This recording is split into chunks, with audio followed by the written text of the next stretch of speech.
Hi guys, welcome along to Let's Talk on OTI Media. My name is Colm Kelly. I'm joined on today's show by Justin Twell. We're going to be doing a little bit of discussion about mental health and trying to help people out there who need to have an option to talk about it if they're not sure about how to talk about it. Little bits and pieces to try and help people along the way. On today's edition, as I mentioned, I'm joined by Justin Twell, and I'm very glad to have him on board here with this project. The thing we're going to talk about on this section is what is mental health.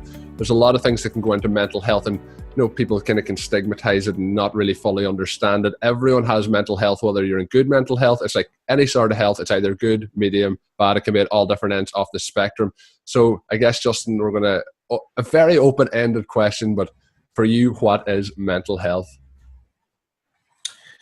I think for me, it's part of, how we think and, how we approach life. I mean, for me, when my mental health deteriorated, life didn't matter to me. Nothing mattered to me. Nobody mattered to me. And that even stretches as far as my parents and, my sister and my, some of my closest friends. For me, in my experience, when you're mentally ill, it consumes you. It just consumes you.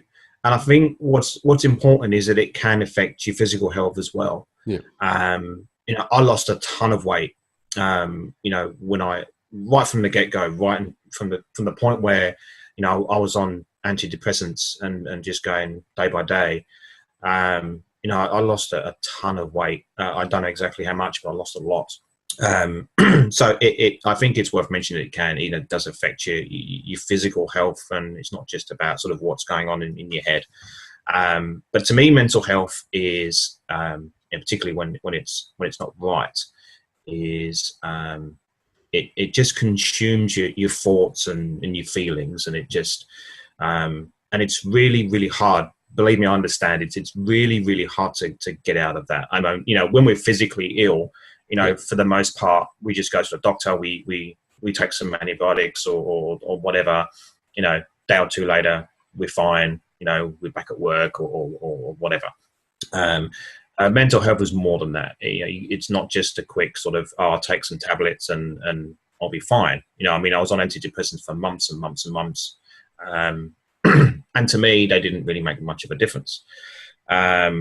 So I think mental health is something that we have to tackle head on. It's not like physical health where you can just go and take some tablets, like I say, and it's fixed. You have to talk about it. I didn't talk about it. I didn't go to anybody at all. And the longer I left it, the more consumed I got. The more my thoughts, took me over. And I was definitely consumed. I don't know what it was. I don't know by what, but it's kind of hard to explain. But to me, mental health is something we have to tackle head on. It is something that consumes your mind. It consumes your thoughts, your feelings, how you feel about yourself, how you feel about others. It's just an all-consuming, your thoughts and just everything that's in your mind and everything that's around you. So. And that's why it's important to, and that's why we're doing this. We're doing this because we want people out there to go and talk about it. We want people to, it doesn't matter who you go and talk to, just talk to somebody, anybody. Because if you don't, it's only going to get worse. It really is. And that's what happened to me. But mental health it's all consuming, and it's horrible. It's hard. It really is hard. You mentioned like when it gets to the really later stages, it really does consume you fully. But, people talk about mental health and they think about, the person is, suicidal, extremely depressed. But mental health is something like any sort of health that, like I kind of mentioned at the start, that it goes from the lower level all the way to the extreme level. And, it can be as simple as, confused thinking, having self-doubt, having sadness or irritability. Like there's so many different ways that mental health can be seen in a kind of a physical form. It's very, very hard to pinpoint. Somebody might just be having one bad day, but somebody might be having these bad days, for months and months on end. It can be hard for them. And sometimes the only way they can express it is through that kind of anger, maybe true sadness. It can really be evolve in many, many different ways. Is that something that you've seen throughout your life, even not in your case, but in other cases, that it can just be in so many different ways that it appears to you? Yeah, it really is, because I had a lot of self-doubt about myself, and that's probably why I tried to do what I try to do. But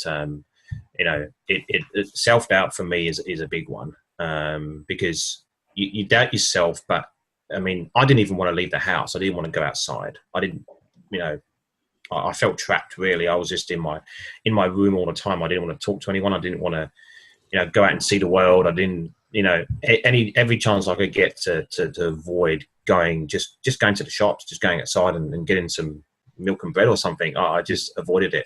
I mean, even now, I do get days where my anxiety is higher than other days. I believe that my anxiety is probably higher, than a lot of people. I've learned to control it and accept it, and I'm still able to get on with my life. I mean, my kids help me immensely with that. Waking up and seeing them every day and doing things with them always helps with that and makes me feel better. So I'm fortunate in that case. But yeah, you're absolutely right. I think the self-doubt really for me is the one that really does hurt, and if you see someone that's the big point that you made there is that somebody could be just having a bad day. We all have those bad days. Yeah. But if you see someone that's having that bad day constantly, it could be every other day, it could be 2 to 3 times a week, then there's an issue there with that person that needs to be addressed. And it's whether it's up to them, whether they want to talk about it, or whether you approach them is open to interpretation and situation. But yeah, man, you absolutely knocked it on the head. It's all consuming, and there's so many different ways and thoughts and feelings that you have that it's hard to pinpoint. But and it's hard to see. It's hard to see in someone. Yeah. You can say to someone, how are you feeling? And they'll go, yeah, I'm good. I'm feeling really good today. But really, in fact, they're not. Yeah. And that's one of the big challenges as well in identifying mental health issues as well in people.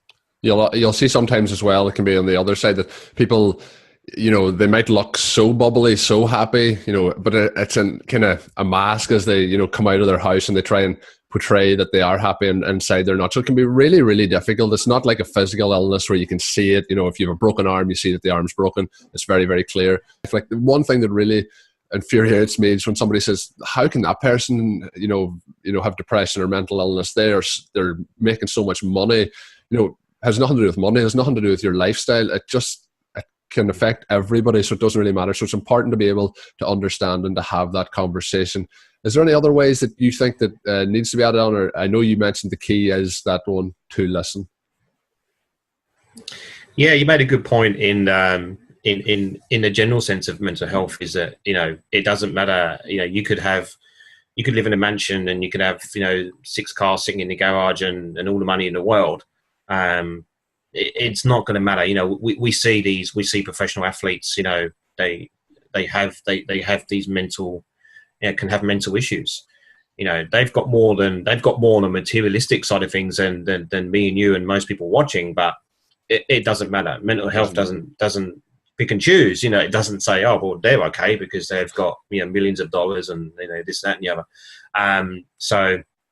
Yeah, it is a bit frustrating when they say, "Oh, how can they possibly have a mental illness?" They've got money, they've got this and that.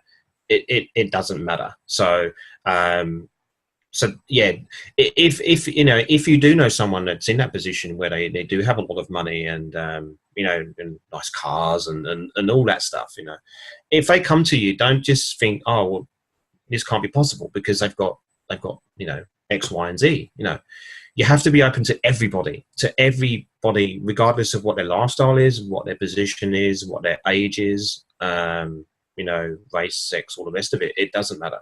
You have to have the same approach to everybody, and I think that's important as well. I think you made a good point there. Is that we have to approach everybody the same, regardless of lifestyle or age or any of those things. Yeah, and the other thing with it is, you talked about anxiety. Anxiety is a strong word I would associate with it, but there's just like, if you ask 15 different people what the first word comes to their head with mental illness is, there'll be 15 different answers. It's just so hard to really pinpoint down. But you also said that if somebody's having those days on a regular basis, maybe you see them a few days. If you work with somebody, if it's your friend, whether it's at school or college or work, whatever it is, you see somebody that's struggling, it can be evasive to go over and ask, but all it might take to that one person is to say, how's it going? You don't have to ask them about their mental health or things like that there. You just, open the conversation. Sometimes it's just somebody needs somebody to talk to, so always open that door.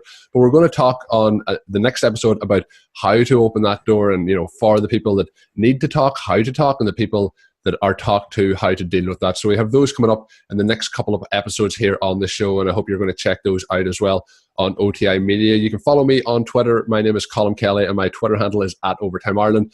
The guest is Justin Twell, and you can follow him on Twitter @JustinTwell78. It is very important to talk, and hopefully these series of episodes will help people to do so. And of course, you can give us in those comment section below as well to get in touch with us. Always, people should talk, so hopefully we help open those doors. So until the next show, you can come back and check that one out.